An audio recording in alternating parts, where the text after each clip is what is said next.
करुण नायर की 8 साल के बाद इंडियन स्क्वाड में वापसी। मैंने तुम्हें कहा था ना मेरे करण अर्जुन आएंगे। अब अर्जुन का पता नहीं और करण का भी, लेकिन करुण नायर जरूर आ चुके हैं इंडिया की टीम में 8 बरस के तवील इंतजार के बाद। और कौन भूल सकता है करुण नायर की ट्रिपल सेंचुरी इंग्लैंड के खिलाफ चेन्नई के अंदर, जहां पे उस लड़के ने छा गया था आके, लेकिन उसके बाद सीरीज ऑफ एक फेलियर हुए कुछ इनिंग्स में और वो टीम से बाहर हो गया। इससे पहले कि हम मजीद बात करें, आपका ओपिनियन जानते हैं। दोस्तों ये बताओ कि करुण नायर जो बड़ी मेहनत करके आया है उससे क्या एक्सपेक्टेशन है? क्या वो अपना स्पॉट पक्का कर सकेगा या फिर टीम में आके बाहर हो जाएगा? अब के बार मैच्योर होके प्लेयर आ रहा है तो अपना ओपिनियन दीजिएगा, आगे बढ़ते हैं।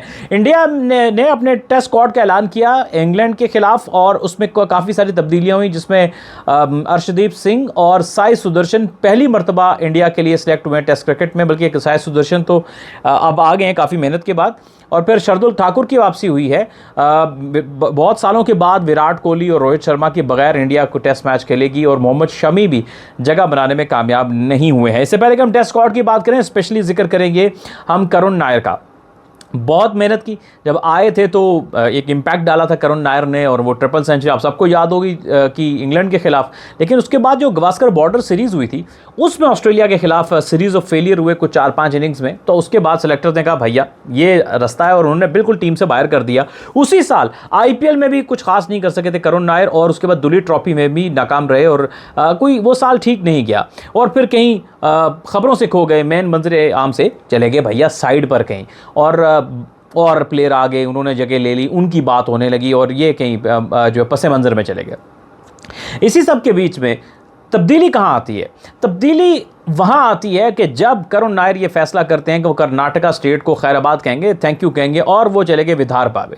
और वहाँ ये बड़ी तब्दीली उनके लिए मौसर साबित हुई। 2023-24 में भी बड़ा खुल के परफॉर्म किया उन्होंने और उसके बाद 2024-25 वाला जो सीज़न उसमें उन्होंने हेल्प की अपनी साइड को, विदर्भा को टाइटल जितवाने में और बहुत ज़बरदस्त परफॉर्मेंसेस दी। और फिर रुको ज़रा, यही बात ख़त्म नहीं हुई।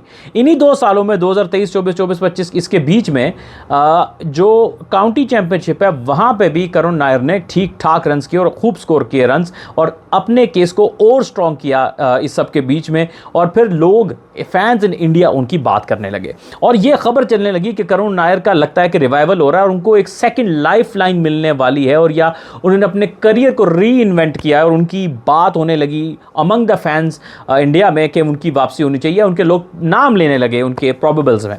और फिर यही हुआ कि अभी जब इंडिया ने टेस्ट स्क्वाड अनाउंस किया है तो करुण नायर का नाम भी आ चुका है उस टेस्ट स्क्वाड में। लेकिन उससे पहले एक और इम्तिहान भी है जो कि ये डिसाइड करेगा कि करुण नायर प्लेइंग 11 में क्या फर्स्ट चॉइस होंगे या फिर इफ्स एंड बट्स के साथ ही स्क्वाड में जाएंगे, क्योंकि अभी इंडिया ने इंग्लैंड लॉयंस के खिलाफ इंडिया ए ने खेलना है और वहां पे करुण नायर स्क्वाड का हिस्सा है, तो उनकी परफॉर्मेंस वहां पे भी बहुत डिपेंड करेगी। स्क्वाड में तो अब वो आ चुके हैं और बहुत सारे नाम जो अभी मौजूद नहीं है। अच्छा, हर्षित राणा भी स्क्वाड का पार्ट नहीं है।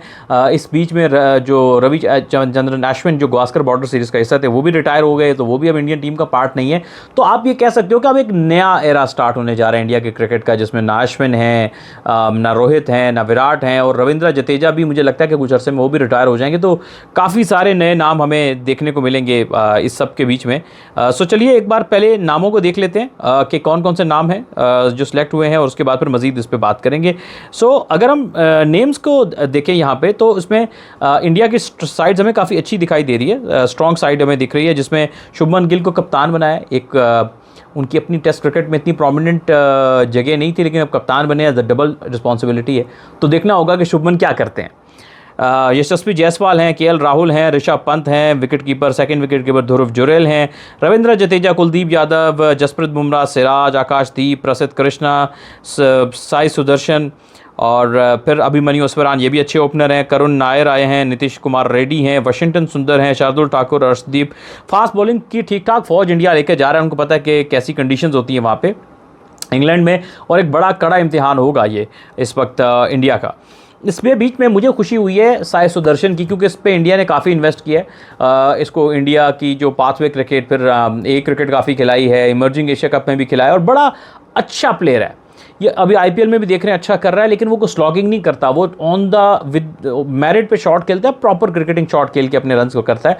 तो यशस्वी जायसवाल की तरह ये भी ऑल फॉर्मेट का टैलेंट है, और ये मुझे लगता है कि इंडिया को लंबे अरसे तक रिप्रेजेंट करेगा, क्योंकि बहुत फाइन, बहुत ही क्लास का प्लेयर है। आई होप कि ये अपनी उस डोमेस्टिक क्लास को या आईपीएल की क्लास को ट्रांसलेट कर सके टेस्ट क्रिकेट में भी, लेकिन a good man to have in the test squad. So best wishes. लेकिन जो सबसे ज़्यादा खुशी हुई है वो अपने करुण भैया की हुई है। आप आगे